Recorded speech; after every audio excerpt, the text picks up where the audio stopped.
akwai takardu guda biyu masu matukar muhimmanci da zan karanta su, jama'a su bayar da kulawar su sosai da sosai. In ka ji ta farko kar ka tafi sai ka ji ta ɗaya. Wannan takarda ta farko wata baiwar Allah ce ta rubuto ta daga university. Ta ce assalamu alaikum malam, mahaifina ya hana masoyina ya aure ni don shi talaka ne, ni kuma wannan bai dame ni ba saboda yana bin musulunci sawu da kafa kuma yana dan kasuwancinsa, na tabbata zai iya samun abin da zai rike ni da shi. Ni kan ko kusa kasancewar shi talaka bai dame ni ba, ko da a cikin rumfar zana zai zauna da ni na yarda ya aure ni ya zauna da ni, arziki na Allah ne. Kuma mahaifin nawa ya ce da ni sai kin yi digiri kin ƙara tsada kan in aurar da ke, idan kin yi karatu ba za ki sha wahala ba, ko da bayan mutuwa ta ko mutuwar mijinki a rayuwarki, rayuwa fa akwai wahala a yau. Ni kam wallahi ba na son kowa sai shi wannan saurayin, kuma wallahi na matsu a yi mana aure ba tare da ɓata lokaci ba, amma dole na bar ra'ayin babana don ina jin tsoro da kuma kunyarsa.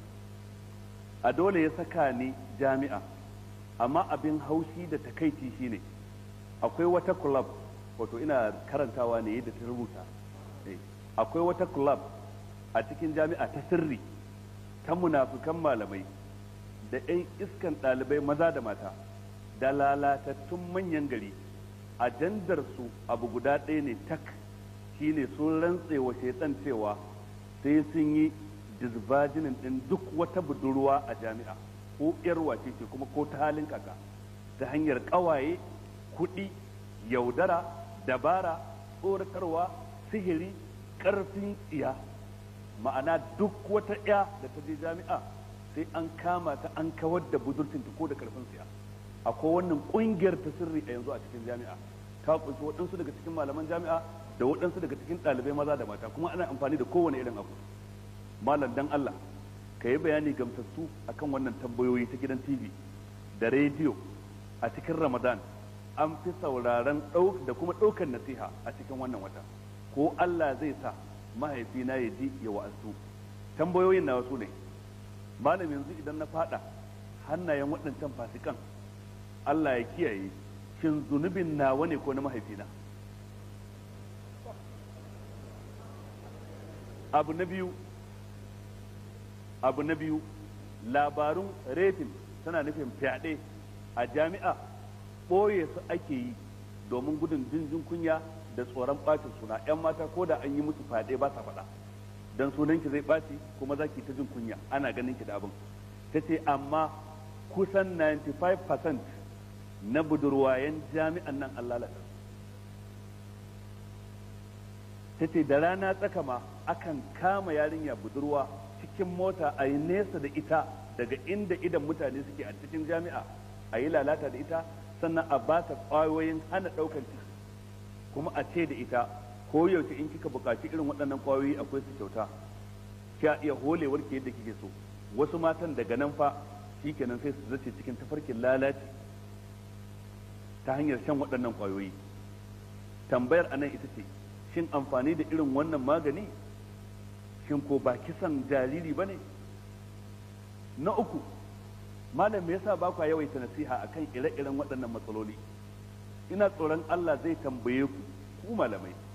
Wallahi yawancin iyaye gafalallu ne bisa ababen da ke faruwa ga 'ya'yansu mata a jami'a. Ai ko yaya mutum ya yarda da yarsa, akwai hatsari a cikin al'amarin, tunda aka lalata su rana tsaka da ƙarfi da yaji ba don suna so ba, ba wai don su 'yan iska ba ne. Malam dan Allah ku yi kasa-kasai na musamman akan hatsarin karatun ya mace a jami'a. Misali, munafukan malamai suna kayar da 'yan mata daga jarabawa idan sun ƙi miƙa wuyansu a yi lalata su, amma waɗanda suka miƙa wuya kuwa tun da farkon fari ba za su faɗi a jarabawar ba.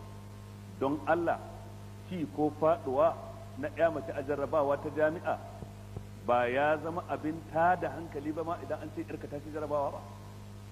Ko da ƙoƙarinta ta ci jarabawan, ai wannan zai kawo zargi ga iyayen arziki ba za su natsu ba. Lalle sai ya mace ta yi karatu a irin wannan wurare ne, dole ne sai ta yi hakan? Tambaya ta hudu, yanzu idan na yi wa mahaifina ta waye na ƙi karatu kotu ta aurar da ni ga wanda nake so, ina da laifi a wajen Allah?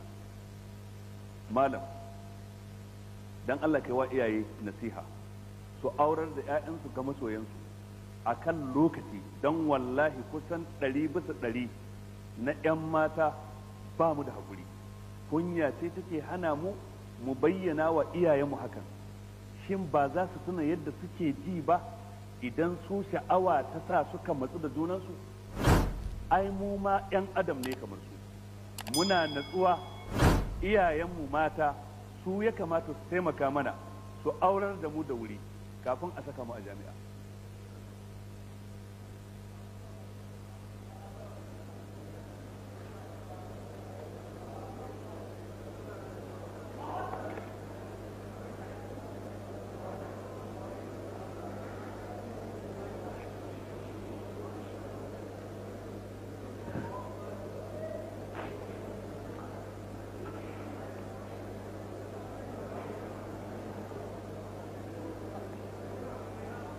Kuma yawancin 'yan matan da suke sha'awan karatu a jami'a suna yin hakan don neman duniya ne kawai, ba don saboda neman lahira ba.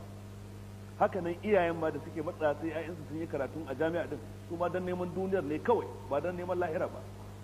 A ƙarshe malam, dan Allah a karanta wannan wasiƙa gaba ɗayanta ga iyaye a TV da rediyo, su san halayen da 'ya'yansu mata suke, don na san akwai irina da yawa kunya da tsoro ne suka sa muka yi shiru. Ni kam na gamsar sauran ku malamai ku shaidawa sauran jama'a, Allah ka zama shaida. Malam, dan Allah ka yi mini addu'a, Allah ya kare ni daga sharrin fasikai da shaidanu, kuma Allah ya sa mahaifina ya aurar da ni da wuri ga duk wanda nake so. Allah ya saka da alkhairi. Kusan abin da ta faɗa kina a cikin takardarta, in ma na ketare waɗansu kalmomi to kila nauyin su yayi yawa ta yadda bai dace in faɗe su ba. Wannan shine hakikanin abin da ya faru. Kaga wannan ta wakilci ɗaruruwan ƴaƴan musulmi da suke karatu a university ko a waɗansu manyan higher institution na gwamnati. Shine abin da ake ciki. Ko shakka babu iyaye su ne abin tambaya na farko ranar tashin kiyama. Tunda manzo Allah ya ce kullukum ra'in wa kullukum mas'ulun an ra'iyati. Ban tsammanin wannan takarda tana da bukatar wani dogon taliki. Abinda nake so in ce a nan gurin, za ku zama shaida, akwai kamar shekaru 3 ko 4 da suka wuce Muslim Brotherhood Forum sun shirya wata lacca a masallacin Sheikh Abaji, wanda muka gabatar da ni da Professor Abubakar Mustafa. Na yi wannan maganar na illar lalata 'yan mata a university, ma'ana tun shekara 4 ko 5 da suka wuce. Kuma a cikin kowane karatu a shekara in na samu dangantakar magana sai na shigar. Sai dai kuma dambu idan ya yawa baya jin mai, kamar yadda Hausawa suke cewa.